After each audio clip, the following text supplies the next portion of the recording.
So, you filed your claim with the Strata Management Tribunal. That's a huge step, for sure. But then you're left with that big question. Okay, what actually happens next?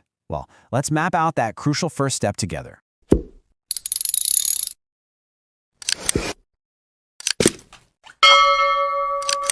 Right? It can feel like your claim just vanished into some kind of black box. Who's the first person to even look at it? What's the very first decision that gets made?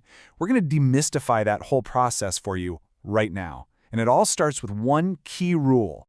Believe it or not, the entire beginning of this journey, that first stage of your claim, is all controlled by one single specific rule, Regulation 18. This is the key that unlocks the whole thing and tells you exactly what to expect.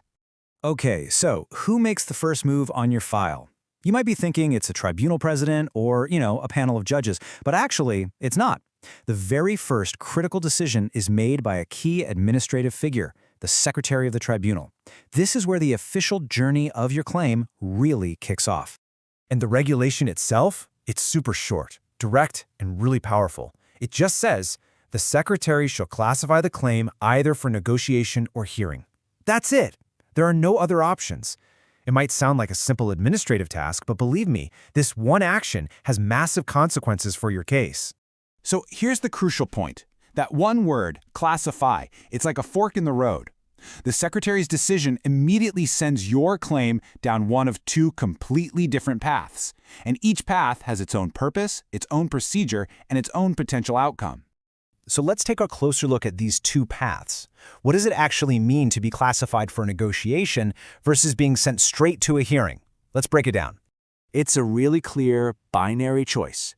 Your claim is going to go down either path A, which is negotiation, or path B, a formal hearing. Every single claim that gets filed goes through this initial classification, no exceptions. So what's the real difference here? Well, if you're sent to negotiation, the whole point is to try and reach a settlement, a mutual agreement. You'll get a document called a Notice of Negotiation, and that's Form 5. Now, if you're sent to a hearing, the goal is totally different. It's to get a formal, binding decision from the tribunal. For that, you'll receive a Notice of Hearing, which is Form 4. You really want to pay attention to that form number. It's your first and most important clue about what's coming next. All right, let's talk about the actual piece of paper you're going to receive. Knowing what to look for on this official notice is absolutely critical. Now, this is incredibly important, so listen up. Whether you get a Form 4 for a hearing or a Form 5 for a negotiation, this notice is a legally binding summons. This is not an invitation you can just decline or ignore. Both you, the claimant, and the respondent are required by law to show up. So, what information is going to be on it? Well, the regulations are very clear about this. The notice has to specify 4 key things: the date of the meeting, the place, the venue where it's going to be held, the specific time you have to be there, and, most importantly, the type of meeting. This is what tells you definitively whether you need to prepare for a negotiation session or a formal hearing.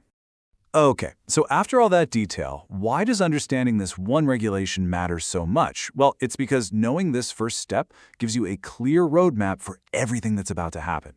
Here it is, the fundamental takeaway. Knowing whether your claim is on the negotiation path or the hearing path is the absolute key to preparing effectively. I mean, think about it. Your preparation for a negotiation, where you're looking for compromise, is completely different from how you'd prepare for a formal hearing, where you're presenting arguments and evidence to win a decision.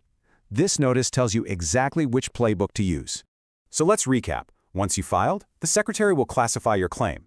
You'll get an official notice, either a Form 4 for a hearing or a Form 5 for a negotiation.